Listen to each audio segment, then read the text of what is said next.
A independência do Brasil é uma farsa. Dom Pedro I não libertou nosso país. Ele aplicou um golpe. Ele dissolveu a Assembleia Constituinte, mandou fuzilar opositores e garantiu que o país continuasse sendo um latifúndio escravocrata. O grito do Ipiranga, tão famoso que nos é ensinado nas escolas, não foi um grito por independência. Ele, na verdade, esconde acordos feitos por uma elite escravocrata brasileira para evitar que a população fizesse uma revolução verdadeira no país. Mas para entender um pouco melhor o contexto, vamos recuar um pouquinho. No ano de 1820, em Portugal, estoura a Revolução Liberal do Porto, uma revolução que exigia uma monarquia constitucional e a volta de Dom João VI, que estava aqui no Brasil, para Portugal, e principalmente a recolonização do Brasil. A corte portuguesa queria reverter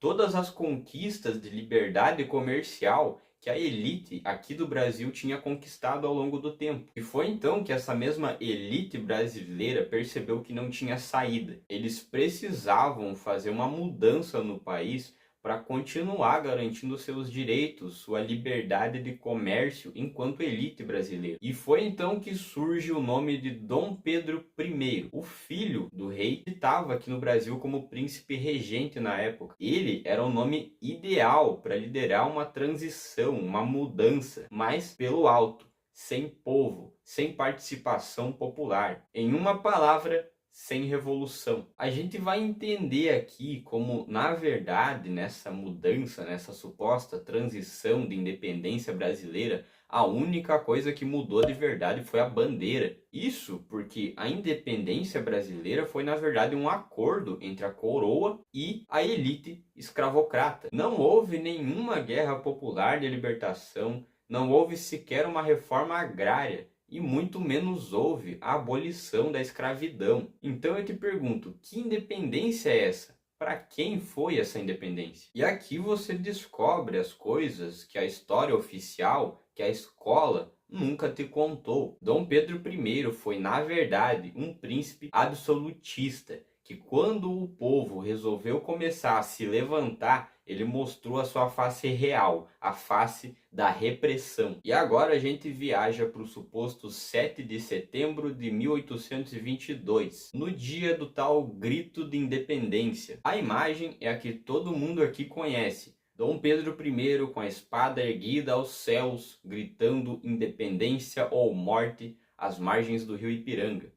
Algo muito bonito realmente para ser contado como história, algo que soa muito glorioso, muito grande. Só que a realidade é bem menor, a realidade é bem menos gloriosa. Naquele dia, Dom Pedro I estava voltando de uma viagem de Santos para São Paulo. E tem registros da época que contam que Dom Pedro I naquele dia, inclusive, estava sofrendo com fortes dores de estômago e diarreia. Quem estava presente ali naquele momento, de fato, eram pouquíssimas pessoas, somente quem estava acompanhando Dom Pedro I nessa viagem. Os cavalos estavam cansados, não tinha multidão, não tinha exército, não tinha povo nenhum. Mas o mais importante, naquela época, os acordos políticos com as províncias do Brasil já estavam fechados. A independência brasileira já estava decidida. Mas essa decisão foi tomada por um grupo de uma dúzia de homens em uma sala fechada. O suposto grito da independência foi só a cena final desse teatro entre a coroa e a elite. Mas tu já parou para pensar por que aqui no Brasil a gente não teve nenhuma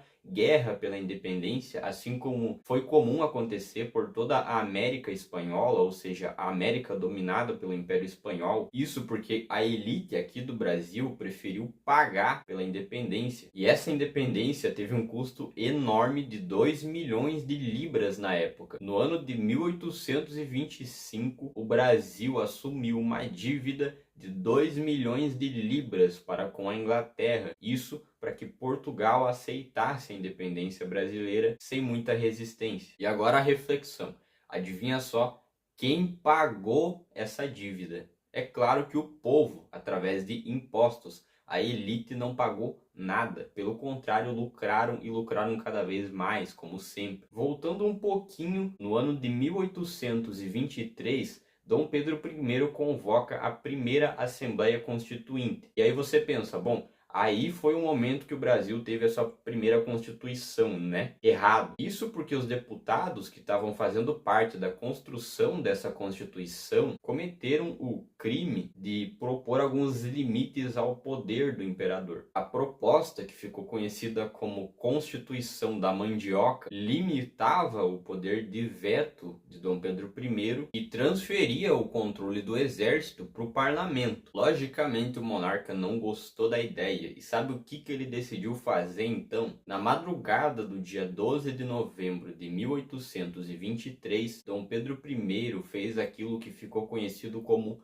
Noite da Agonia. Ele mandou o seu exército cercar o prédio da Assembleia Constituinte, no Rio de Janeiro. Os deputados foram então arrancados lá de dentro, muitos foram presos e outros foram deportados para a Europa. E o imperador então justifica o ato dizendo que isso causaria discórdia entre os cidadãos nascidos no Brasil e em Portugal. O imperador, que posava de libertador, acabou de dar um golpe no Brasil. Depois de fechar a Assembleia, Dom Pedro reuniu 10 homens de sua confiança e, a portas fechadas, redigiu uma Constituição que foi outorgada em 25 de março de 1824. O fato da Constituição ter sido outorgada e não promulgada significa que ela foi empurrada goela abaixo. Não houve nenhum tipo de votação e ninguém podia questionar a Constituição que estava sendo colocada ali. Ela foi simplesmente imposta pela força. E isso tudo criou uma espécie de jabuticaba jurídica, ou seja, algo exclusivo que não se viu em nenhum outro lugar. Isso porque essa monarquia do imperador Dom Pedro I, ela só tinha um verniz liberal de Constituição, mas na verdade ela era completamente absolutista. Tudo que Dom Pedro I falasse teria que ser feito. Isso porque ela criou uma quarta instância, o poder moderador, que era exercido exclusivamente por Dom Pedro I. O poder moderador estava acima do executivo, do legislativo e do judiciário, ou seja, eles só existiam para dizer que existiam. Na prática, Dom Pedro I podia anular decisões ou dissolver o parlamento a qualquer momento que ele quisesse. E isso era uma mensagem muito clara de que haveria uma arma apontada para a cabeça de qualquer um que ousasse desafiar o poder do imperador. Logicamente, isso não foi bem aceito pelo Brasil inteiro. Em 1824, houve a Confederação do Equador, uma revolta que existiu em Pernambuco contra essas atitudes de Dom Pedro I. Ela era um movimento republicano, federalista e, acima de tudo, popular. Uma resposta a todas as decisões autoritárias que Dom Pedro I estava tomando. Essa revolta exigia basicamente duas coisas: uma república com eleições livres e autonomia para as províncias. Mas, como a gente já viu que o reinado de Dom Pedro I, na verdade, era uma monarquia absolutista, onde existia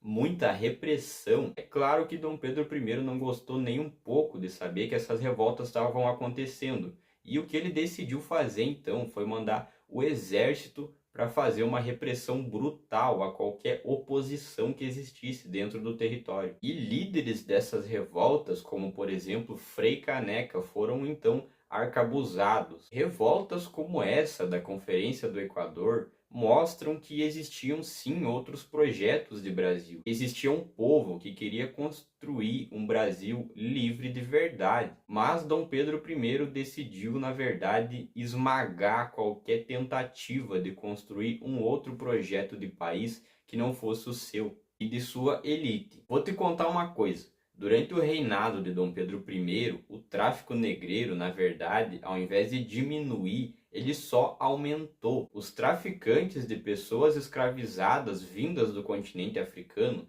se tornaram pessoas influentes dentro da política do Rio de Janeiro, que na época era o principal centro do país. Nessa época, a Inglaterra já pressionava o Brasil pelo fim da escravidão, mas Dom Pedro I logicamente resistia, porque a base do seu poder era justamente uma elite escravocrata. Em 1823, ele assinou um tratado no qual se comprometia a acabar com a escravidão dentro de 3 anos, coisa que, lógico, não aconteceu. Era só mais uma coisa para inglês ver. E aqui, novamente, eu te pergunto, essa independência do Brasil foi independência para quem? Hoje, mais de 100 anos depois, a nossa realidade não é tão diferente. As decisões continuam da mesma forma que há 100 anos atrás, tomadas pelo alto, por meia dúzia de famílias, pelo capital financeiro. Para o povo, nunca houve independência de fato.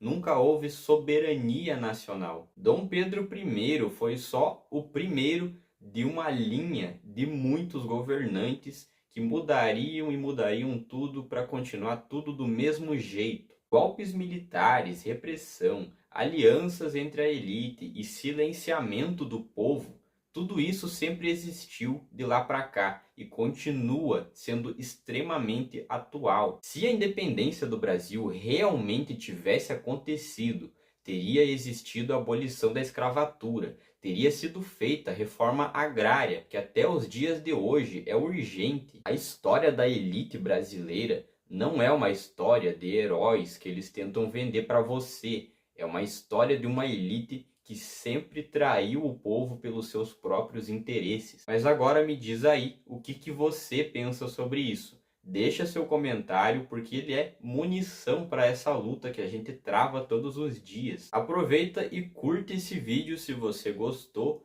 Compartilha ele com alguém que você acha que precise saber dessa história também. E se você considera que o conteúdo que eu faço por aqui é importante, se inscreve no canal para estar por dentro dos próximos vídeos, porque o algoritmo não entrega conteúdo revolucionário de graça. Então é isso, valeu, muito obrigado e até a próxima!